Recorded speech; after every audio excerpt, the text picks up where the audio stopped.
Good morning. My name is Death. My pronouns are he and him.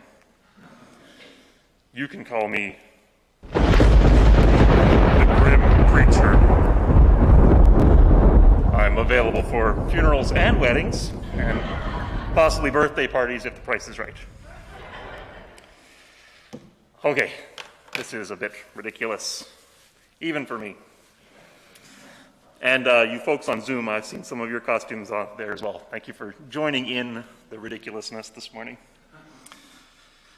Dressing up as Death, or the Phantom of Darkness, that is the official name of my costume, to preach a sermon on Halloween, the most un-Christian of holidays. The preachers in my family tree must be rolling over in their graves, or more likely just lying very, very still so as to discourage any and all grave-related activity. Like some of you, I imagine, I grew up in a Christian culture that avoided and or condemned Halloween. I never went trick-or-treating. We did get candy, though, when my cousins stopped by to show off their costumes every year. I went to harvest parties with my church youth group where we were encouraged to dress up as our favorite Bible characters. My go-to, Joseph and the coat of many colors. Don't tell my parents, but on the inside, I'm a Jedi. I still don't enjoy Halloween, personally. Having more fun this year than ever, but at my house we have fun with the kids' costumes. I like candy, but in general, this holiday is not for me. I don't like spending money on costumes and decorations. I hate being scared. Horror and disgust are emotions that I avoid like the plague, when I can. Violence, even when it's pretend violence, it disturbs me. Halloween is death and darkness and destruction and evil. And for a lot of Christians, Halloween represents the very opposite of everything that we stand for. Totally get that. And yet, Halloween has been part of our culture for centuries, and similar festivals and holidays in other cultures around the world go back millennia. Why do these traditions endure? What is up with this human impulse to celebrate, or at least observe, even mock these things that we are afraid of? What truth is Halloween pointing us to? Why does it take up a significant amount of space in our collective imaginations? Halloween is an absurd holiday. It's intentionally and delightfully absurd. Little monsters, fairy tale creatures, fun-sized superheroes running around our neighborhoods in a quest for candy, that is ridiculous. Ridiculously cute, maybe, but this is absurd. Billions of dollars spent to make horror movies where people pay to watch their worst nightmares flash across the screen while in air-conditioned comfort, faux leather recliners, past the popcorn and the Sour Patch Kids. This is a bizarre activity. Scary faces carved into food, left outside to rot. Sexy cat costumes. Ghost tours at the University of Saskatchewan. Higher learning indeed. This is all absurd, irrational, silly. And yet, that is life. We spend half our existence in darkness. Reality, any of us could die on our way home in a car crash. People are in the hospital right now, struggling to breathe. There was violent crime in our city, in our neighborhoods, last night, every night. Tragedy and destruction are all around us. We know this, and yet here we are, laughing and smiling. Calvin says, "Help me get rid of these darn hiccups." Well, how? Scare me. Okay. Our oceans are filled with garbage. We've created a hole in the ozone that's frying the planet. Nuclear waste is piling up without any safe way to get rid of it. I mean, surprise me. That doesn't? Boy, you're cynical. That's the tension that we live in. Do we laugh or do we cry? Do we cower in fear or rage against the dying of the light? Or do we simply live in ignorant bliss? Good questions. To put it in spiritual language, absurdity is another word for mystery. Some mysteries are easier to hold as sacred than others, for sure. But even in the mysteries that are bizarre and ugly, there is drama to explore, there is some wisdom to be gained about our existence. So let's do it. What are the mysteries that Halloween is pointing us towards? Number one, evil is real and closer than we care to imagine. Around Halloween, our neighborhoods are filled with caricatures of evil, ghosts and vampires and giant spiders. Scary stuff. But of course, true evil is more subtle than that. It won't be a Halloween surprise to hear that my podcast friend Richard Rohr has some things to say about this. Lucifer, as you perhaps know, means the light bearer, which is very telling. It was actually the day star, the first star you could see in the morning. It goes back to an obscure passage in Isaiah where it says, the day star fell from the heavens. And that became the whole story of the fallen angels. But the truth it was trying to maintain is that evil first looks like light. It first looks like the answer. It first is attractive. As Thomas Aquinas said, no one intentionally chooses evil. They choose what they think is good. What they think. That's a good explanation of why we need to name something Lucifer. This whole notion of evil as something that possesses us, that overcomes us, that blinds us, it is meant to be scary. That could I be that blind person? Could I be blinded? And as Jesus says in John 3, because you say, I see, you remain in your blindness. So don't be so certain that you see love or you see truth. The whole nature of evil as that which disguises itself as good.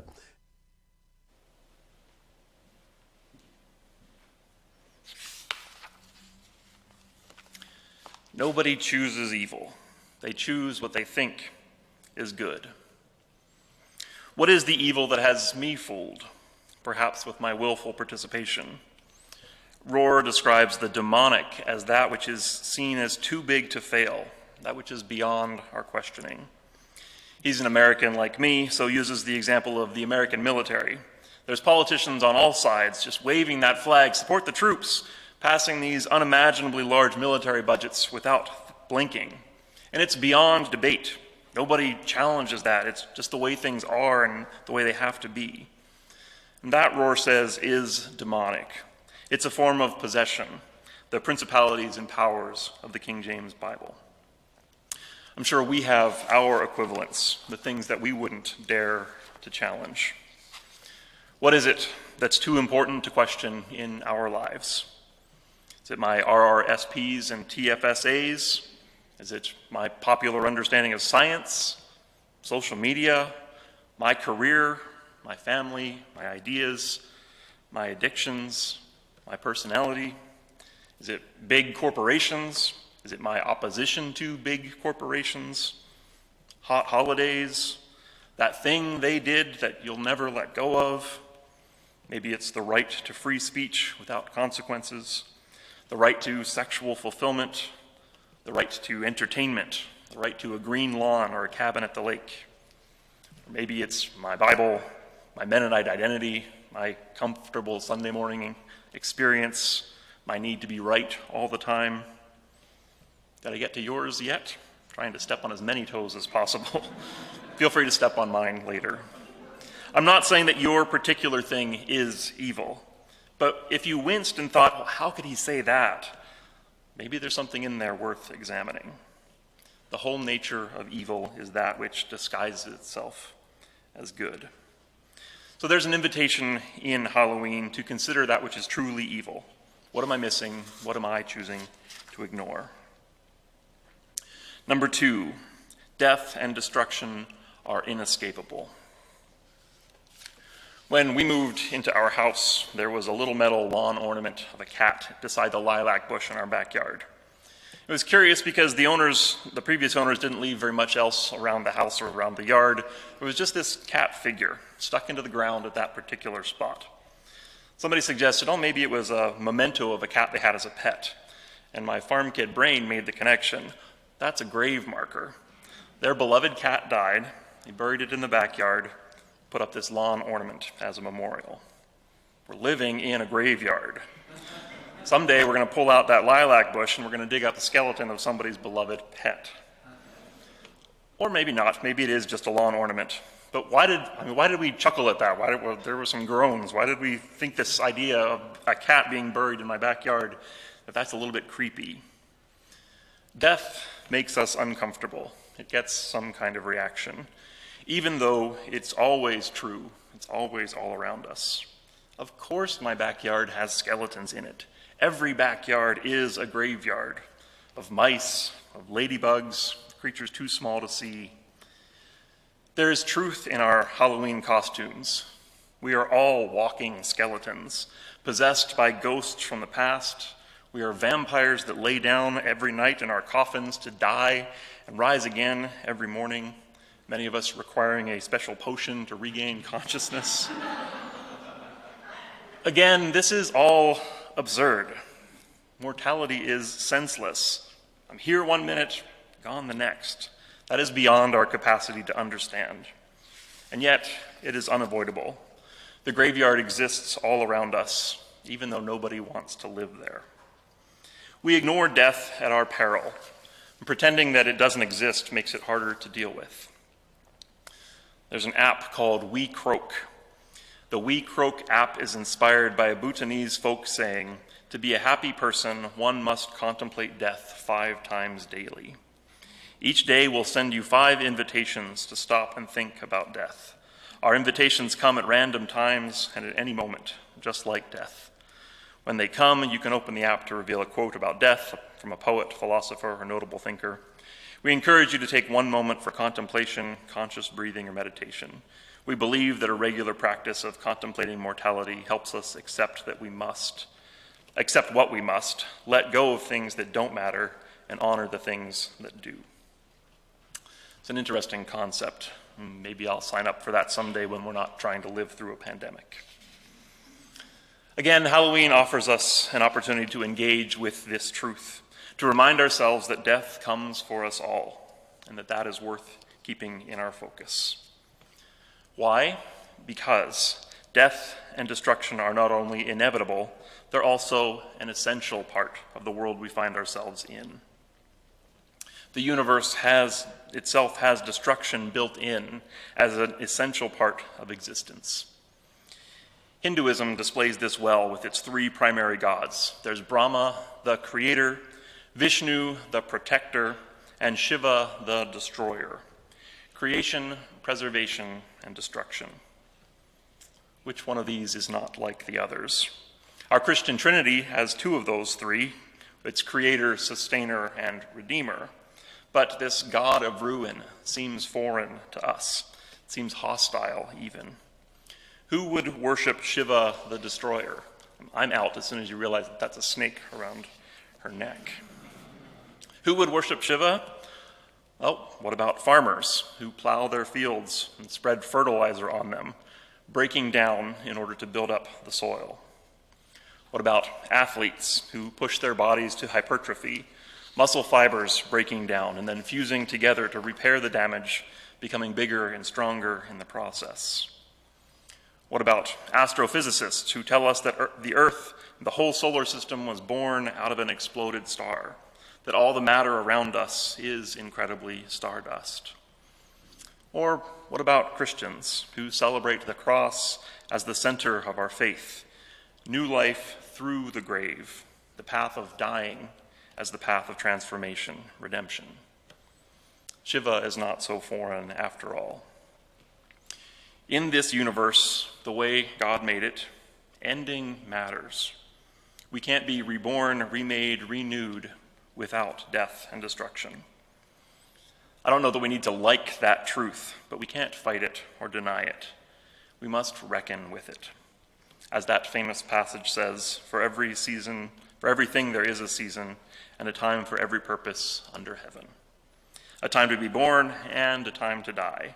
A time to love and a time to hate. A time to heal and a time to kill. A time to trick and a time to treat. Our human existence is powerful and vulnerable. We have agency, but we're not in control. Our lives are beautiful and fragile. Our inner life is filled with light and darkness, goodness and evil. I will die, am dying, and out of that death there is new life waiting in the wings. And that is the absurdity, the mystery at the heart of our reality. What do we do with that? I don't think we know what to do with that, most of us, most of the time. So sometimes we try really hard to be good little children so that maybe this won't be true about us. Sometimes we rebel and rage against the machine. We dress up in ridiculous costumes to feel the thrill of our dark sides, prove that we're tough enough to stare into the abyss. Most often, I think we've learned to not think about it at all, to invest our attention in baseball games and home renovations and the infinite spaces of Netflix and Spotify. And really, to me, those all sound like very reasonable responses to an absurd situation. Richard Rohr suggests that the most satisfying approach to this dilemma of mortality is the path of forgiveness. To forgive reality for being partial, he says. Can we forgive the universe for being this way, for demanding my death and the eventual end of everything and everyone that I love? To forgive myself for not being totally perfect and totally pure? Can I accept this duplicity, the greed and violence that resides in me, the house of horrors, the hall of mirrors within? That's forgiveness and grace, to accept the existence of evil in ourselves, in our world, and yet choose to remain here, to remain us. To see the world clearly, see myself clearly as part of this larger world, and to say, okay, it's okay. Maybe it's even good. Rohr describes that as the inescapable dilemma of human existence, finding a way to forgive God for making the world this way. That's preaching above my pay grade, perhaps. Still thinking about that one. I think it means that we don't have to resolve this absurdity of evil, but we can rather loosen our grip on the need for resolution. And the good news hidden within that is that if God accepts and sustains this world as it is, with all of its absurdity, then maybe, for sure, God is able to accept and sustain me as I am, with all of my absurdity as well. If all that is Halloween, if all of that can exist within the wide embrace of God, surely there is room for me as well. So, evil is real. Death and destruction are inescapable and essential. And if this is true, if this belongs, then you do as well. That's what Halloween can invite us into, seeing the evil and death and destruction all around us for what it is, and finding ourselves still at home in the neighborhood. Not disconnected from God by evil or our fear of death and destruction, but by making room for all of those within the greater whole. Once more from Richard Rohr. You've heard me define diabolical, diabolos, to throw apart. That's literally what the word means. Religio, religament. How many times have I talked about that? But I don't know why other people don't talk about it. To me, it's so obvious. The diabolical is when you separate things. The religious is when you connect things. And the more broad, the more deep you can make the connections, the more obvious God is, and the more obvious love is. So yeah, any practice whereby you can religament this to that, especially where it's more difficult, especially where, the ugly person, the unlikable person, the violent animal.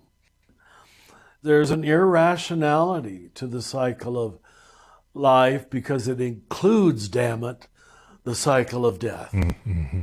That's what the cross reveals and proclaims and says, get this, gaze upon the crucified, and you've got the whole mystery.